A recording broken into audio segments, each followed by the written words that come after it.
यूं तो हिंदू धर्म के लोग प्रकृति के पुजारी होते हैं। पेड़, पहाड़, नदी और जीवों के अलावा हर उस चीज को पूजते हैं जो या तो जीवन देती है या जीवन को बनाए रखने में मदद करती है। जीवों में गाय को माता का दर्जा देने के अलावा एक और जीव है जिसको देवता या भगवान का दर्जा देकर पूजा जाता है। वह जीव है सांप, जिनकी न सिर्फ पूजा की जाती है बल्कि इनके मंदिर भी हैं जहां सालों से नाग देवता के रूप में सांपों की पूजा की जाती है। सांपों को प्राकृतिक सफाई कर्मी भी कहा जाता है, इसलिए धार्मिक और वैज्ञानिक रूप से नाग पंचमी का विशेष महत्व है। देखिए नाग पंचमी पर यह खास पेशकश।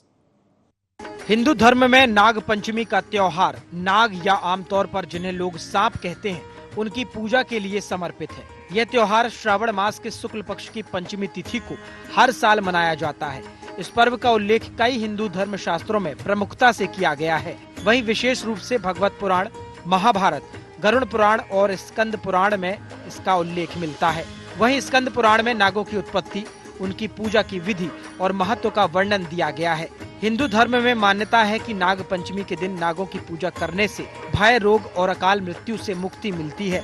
हालांकि पूजा सिर्फ कुछ खास प्रजाति के सांपों की ही की जाती है। इनमें शेषनाग, वासुकी, तक्षक, करकोटक, पद्म, महापद्म नाग शामिल हैं। नाग पंचमी से जुड़ी मान्यता और कथाएं। प्राचीन हिंदू धर्म ग्रंथ महाभारत में नाग पंचमी से जुड़ी कई कथाएं मिलती हैं। इनमें से एक कथा पांडवों से जुड़ी हुई है। जब पांडव अपने महल के लिए जगह खोज रहे थे तब उन्होंने सफाई के लिए आग लगा दी, जिसकी वजह से वहां मौजूद हजारों सांपों की जलकर मौत हो गई। उनमें से एक सर्प ने अर्जुन को मारने की कोशिश भी की। एक और अन्य कथा के अनुसार राजा परीक्षित के पुत्र जन्मेजय ने नागों से बदला लेने के लिए एक यज्ञ किया था। इस यज्ञ में सभी नाग जलने लगे। तब ऋषि आस्तिक ने यज्ञ को रोककर नागों की रक्षा की। उस दिन पंचमी तिथि थी, जिसे नाग पंचमी के रूप में मनाया जाता है।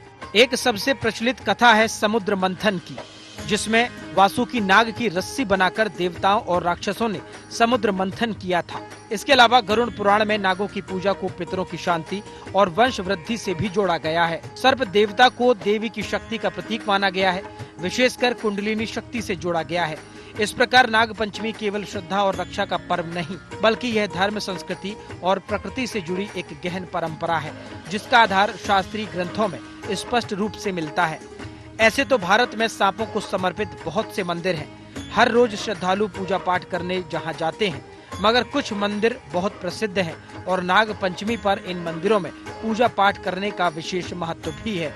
इनमें से कुछ मंदिर हैं। मन्नारशाला सर्प मंदिर। यह मंदिर केरल के अलप्पुझा जिले में हरिप्पड़ के पास स्थित है।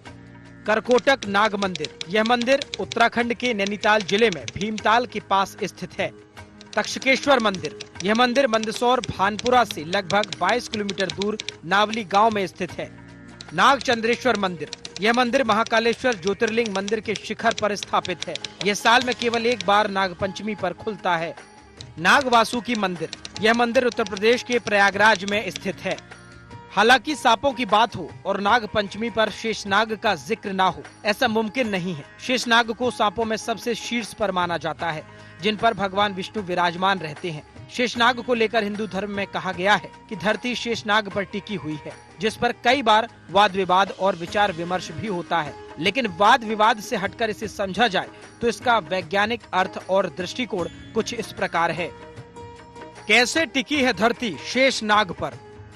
धरती शेषनाग पर टिकी है, यह तो धर्म ग्रंथों में कही गई बात है, लेकिन वैज्ञानिक तर्क के अनुसार हमारी पृथ्वी जिस सौरमंडल में स्थित है, वह सौरमंडल अनेकों तारों सहित आकाशगंगा नामक मंदाकिनी में स्थित है। इस आकाशगंगा नामक मंदाकिनी का आकार सर्पिलाकार मतलब सर्प का आकार है और पृथ्वी इस मंदाकिनी की शिकारी भुजा मुख ओरायसन सिग्रस के पास स्थित है। इस प्रकार वैज्ञानिक तर्क में प्रत्यक्ष रूप से शेषनाग जैसे सर्प की व्याख्या नहीं है, लेकिन अप्रत्यक्ष रूप से वह आकाशगंगा के मंदाकिनी के सर्प आकार का होने और उसके मुख के पास पृथ्वी के होने को भी बताते हैं। हिंदू धार्मिक ग्रंथों के रचयिताओं की व्याख्याओं से इस बात का प्रमाण मिलता है कि वो अंतरिक्ष, ब्रह्मांड और ग्रह नक्षत्र को भली भांति समझने में सक्षम थे। उनके अनुसार मंदाकिनी से बाहर जाकर देखने पर आकाशगंगा और पृथ्वी की स्थिति सर्प आकार ही प्रतीत होती है, जो उन्हें सर्प के आकार रूपी मंदाकिनी में पृथ्वी सरसों के दाने की तरह दिखाई देती है। और आज की वैज्ञानिक खोज के अनुसार यह व्याख्या वैज्ञानिक व्याख्या के साथ बिल्कुल सटीक बैठती है, क्योंकि आकाशगंगा, मंदाकिनी और पृथ्वी का आकार एक सर्प और सरसों के दाने जितना ही है। इसलिए कहा जाता है कि धरती शेषनाग पर टिकी है। अब इसका एक और पहलू जानिए। आधुनिक विज्ञान के अनुसार पृथ्वी स्पेस टाइम में स्थित है, लेकिन सनातन शास्त्र के अनुसार पृथ्वी शेषनाग पर स्थित है।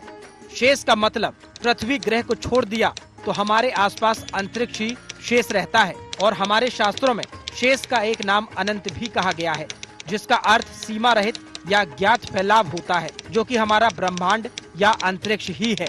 अतः शेष बराबर अंतरिक्ष बराबर स्पेस। वही दूसरा शब्द है नाग। नाग सनातन धर्म में नाग या सर्प को काल का प्रतीक कहा गया है, और काल का अर्थ है समय। नाग बराबर काल बराबर टाइम। समीकरण 1 और 2 के अनुसार स्पेस प्लस टाइम बराबर शेष प्लस नाग बराबर शेष नाग। अतः पृथ्वी शेषनाग पर स्थित है, या ये कहें कि पृथ्वी स्पेस यानी अंतरिक्ष और प्लस टाइम यानी काल में स्थित है। सिर्फ प्राचीन और आधुनिक भाषाओं के कहने के अपने तरीके और व्याकरण हैं। नाग पंचमी का महत्व और संदेश। सांपों की पूजा के पीछे धार्मिक महत्व के अलावा कई और संदेश और महत्व भी छुपे हुए हैं। इसमें से एक संदेश है कि बुरा और कड़वा बोलने वाले लोग भी हमारे सच्चे हितैषी होते हैं। सांपों का पर्यावरण में बहुत बड़ा योगदान है। सांपों को आमतौर पर प्राकृतिक सफाई कर्मी भी कहा जाता है, जो कई प्रकार के कीड़े मकोड़ों को खा जाते हैं, जिससे किसानों की फसलों के साथ साथ लोगों की रक्षा भी होती है और पर्यावरण में संतुलन भी बना रहता है। इसलिए प्रकृति और प्रकृति के जीवों से प्रेम करिए। इनकी वजह से हमारा जीवन आसान होता है।